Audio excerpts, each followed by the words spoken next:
Hello అండి, నేను మీ సాహితి. అందరూ ఎలా ఉన్నారండి? సో ఈరోజు వీడియో ఏంటి అని చెప్పానంటే మీకు థంబ్నెయిల్ చూసాక మీకే అర్థమైపోయి ఉంటుంది. అవునండి, ఈ వీడియో ఎయిర్ ఇండియా నడుపుతున్న విబిఎం ఫ్లైట్స్ మీద. అందరు చుట్టాలు అడుగుతూ ఉన్నారనమాట. India borders, international borders open చేసిందంట కమర్షియల్ ఫ్లైట్స్కి. సో మీరు ఏమైనా ఎమర్జెన్సీ ఉంటే రావచ్చు అని చెప్పనని. సో అందరికీ క్లియర్గా చెప్తున్నానండి, అన్ని ఫ్లైట్స్ని అలో చేయట్లేదు. ఓన్లీ ఎయిర్ ఇండియా వాళ్ళు నడుపుతున్న విబిఎం ఫ్లైట్స్ మాత్రమే అలో చేస్తున్నారనమాట.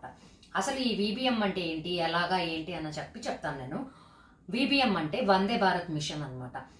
వందే భారత్ మిషన్ కింద వేరే దేశాల్లో ఉన్న ఇండియన్స్ని ఇండియా రావాలి అని అనుకుంటే కనుక వాళ్ళని తెప్పిస్తుంది అనమాట ఈ మిషన్ ద్వారా. ఇది మొత్తం 3 phases స్టార్ట్ చేశారు.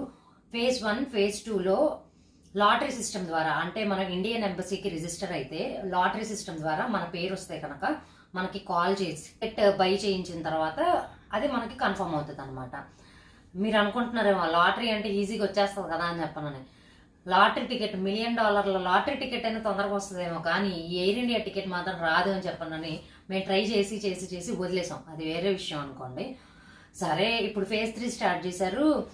ఈ లాటరీ సిస్టమ్, ఈ తలకాయ నొప్పి అంతా మనకెందుకు అనుకున్నారో ఏమో, ఆన్లైన్ ఇచ్చారనమాట.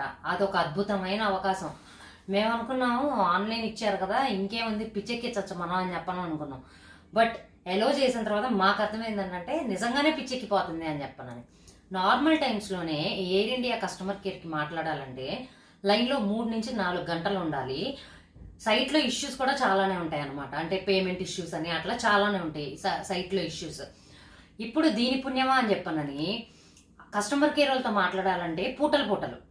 ఆ తర్వాత బుకింగ్ చేసుకోవాలి అని అంటే వెయిట్ చేసి కళ్ళ కింద డార్క్ సర్కిల్స్ను టెన్షన్ వచ్చేస్తుంది తప్ప టికెట్ అయితే బుక్ అవ్వట్లేదు. కొంతమంది అయితే ఏం చెప్తున్నారంటే 10 గంటలు 15 గంటలు కూడా పట్టిందని చెప్తున్నారు వాళ్ళకి. ఎట్లా అంటే ఇంకా సైట్లో ఉన్న ఇష్యూస్ గురించి అయితే చెప్పాల్సిన అవసరమే లేదనమాట. అది వన్ ఆఫ్ పేమెంట్ ఇష్యూస్ ఉంటాయి. పేమెంట్ పేజ్ దాకా వెళ్తుంది, వెనక్కి వచ్చేస్తుంది.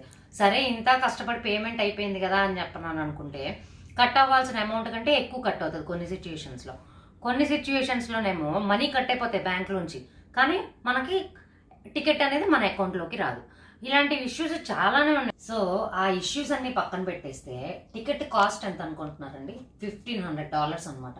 అంటే నార్మల్ టైంలో టు అండ్ ఫ్రో టికెట్ వచ్చినా కూడా, అంటే ఒక మనిషి వచ్చి వెళ్ళడానికి కూడా అయ్యే టికెట్ ఖర్చు $1,200 నుంచి $1,400 మధ్య ఉంటుంది.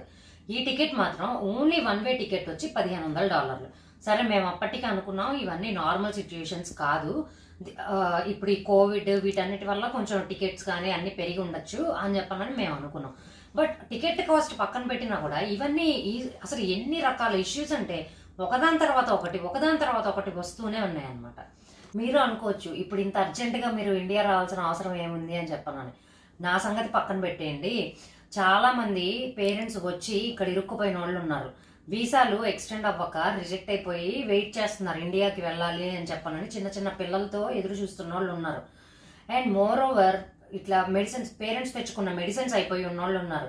అండ్ ఆల్మోస్ట్ బాధాకరమైన విషయం ఏంటంటే మనకు దగ్గర ఉన్న వాళ్ళు ఎవరన్నా అక్కడ ఎక్స్పైర్ అయిపోయో ఆర్ సీరియస్ కండిషన్లో ఉండి ఇక్కడి నుంచి పిల్లలు కానీ ఎవరైనా వెళ్ళి చూడాలి అని చెప్పని అనుకున్న వాళ్ళు కానీ చాలా మంది ఉన్నారండి. అలాంటి కేసులు చాలానే ఉన్నాయి అన్నమాట.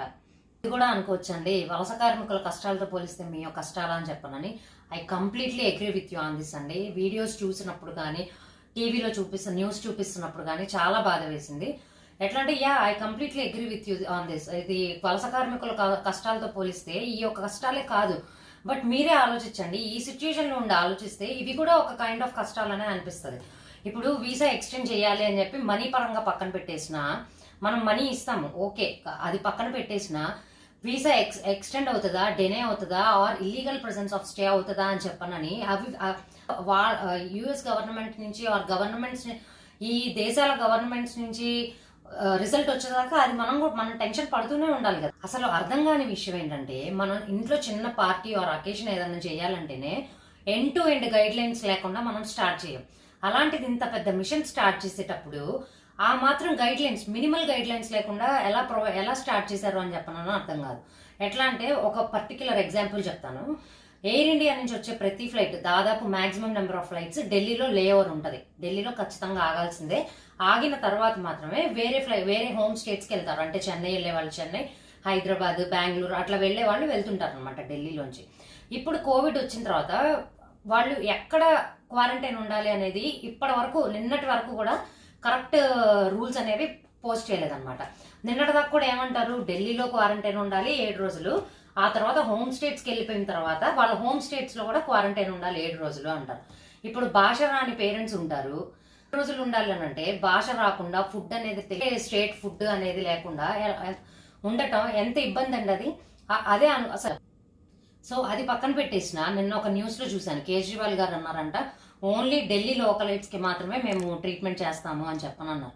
అదృష్టం బాగోక వచ్చిన వాళ్ళకి ఏదన్నా హెల్త్ ఇష్యూ వచ్చిందే అనుకోండి, వేరే స్టేట్స్ లో ఉన్న వాళ్ళు వచ్చి కానీ వీళ్ళకి కానీ ఎట్లా ఎవరు హెల్ప్ ఉంటారు?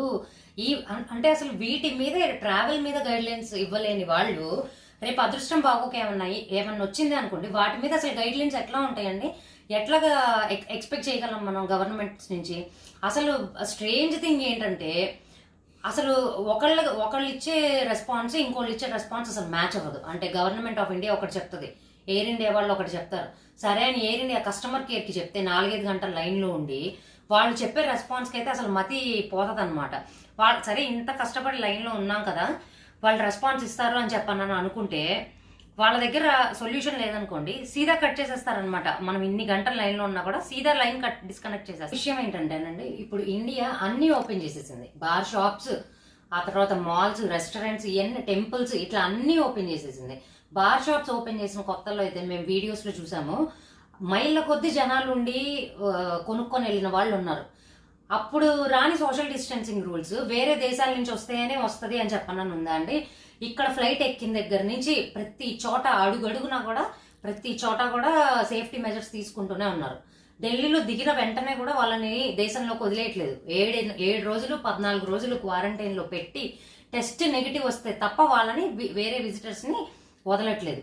ఇంకా మీరు అనుకోవచ్చండి, ఆల్రెడీ ఉన్న ప్రాబ్లమ్స్కి తోడు ఇప్పుడు మీరు ఎందుకు ఈ ప్రాబ్లమ్ని ఇంకా చెప్తున్నారు అండ్ ఎందుకు ఎలివేట్ చేస్తున్నారు అని చెప్పనని మీరు అనుకోవచ్చండి. ఇది నాట్ ఓన్లీ ఇంటర్నేషనల్ ఫ్లైట్స్కి సంబంధించింది కాదండి, మొన్న దాకా డొమెస్టిక్ వాళ్ళు కూడా ఇబ్బంది పడింది.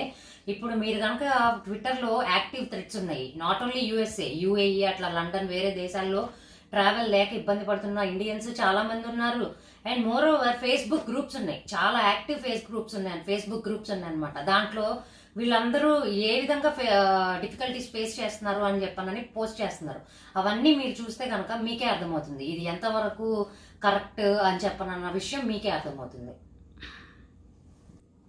కొన్ని నెలలుగా ఇబ్బంది పడుతున్న వాళ్ళు, వాళ్ళ ట్వీట్స్, ఫేస్బుక్లో పోస్ట్స్ ఇవన్నీ చూసి మేము ఈ వీడియో కంపైల్ చేస్తున్నామండి. అసలు ఎవరో దాకా ఎందుకండి, నా పర్సనల్ ఎక్స్పీరియన్స్. ఇప్పుడు మా అమ్మగారు ఉన్నారు కదా, మా అమ్మగారికి ఆల్రెడీ వీసా ఎక్స్టెండ్ చేశాం. సో ఇంక ఉండడానికి కూడా వీల్లేదు. phase 1 నుంచి ట్రై చేస్తున్నాం, ఎట్లా ఫ్లైట్ టికెట్ కోసం. phase 2 phases అయిపోయినాయి, 3rd phase లో ట్రై చేసాం, ఇప్పుడు దొరకలేదు. సో నెక్స్ట్ ఏంటి అన్న భయం అందరికీ ఉంటుంది. ఎస్పెషల్లీ పేరెంట్స్ ఉన్న ఏజ్డ్ పేరెంట్స్ ఉన్నారు, వాళ్ళకి ఇంకా ఎక్కువ టెన్షన్ గానే ఉంటది అనమాట. ఈ వందే భారత్ మిషన్ మీద మీడియా కూడా పాజిటివ్ గా ఉన్న స్టోరీస్ చూపిస్తుంది తప్ప ఎంతమంది టికెట్స్ అందక ఇబ్బంది పడుతూ ఇక్కడ ఆగిపోయి ఉన్నారు అన్న వాళ్ళ ఇది నాకు ఎక్కడా కనపడలేదండి న్యూస్. సో అది చూపిద్దాము, అది చెప్దాము అని చెప్పనని నేను ఈ వీడియో చేశాను. సో ఫైనల్ గా వీడియో ఎండింగ్ కి వచ్చేసామండి. ఈ వీడియోని చాలా సీరియస్ నోట్ మీద తీసుకెళ్ళినందుకు ఫస్ట్ ఆఫ్ ఆల్ మీ అందరికీ సారీ అండి. చిన్న విషయాలండి, ఎట్లా అంటే ప్రాపర్ గైడ్ లైన్స్ ప్రాపర్ గా మనం అనలైజ్ చేసుకుంటే సాల్వ్ అయిపోయే ఇష్యూస్ ఇవన్నీ కూడా.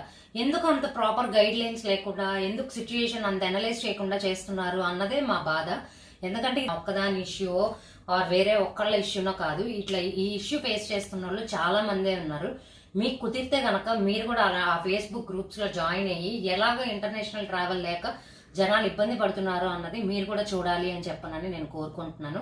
అండ్ మీకు ఈ వీడియో కనుక కనెక్ట్ అయింది అని చెప్పనని అనిపిస్తే మీ వాళ్ళతో షేర్ చేసుకోండి అండ్ మీ కమెంట్స్ నాకు తెలియపరచండి. Thanks a lot for watching this video.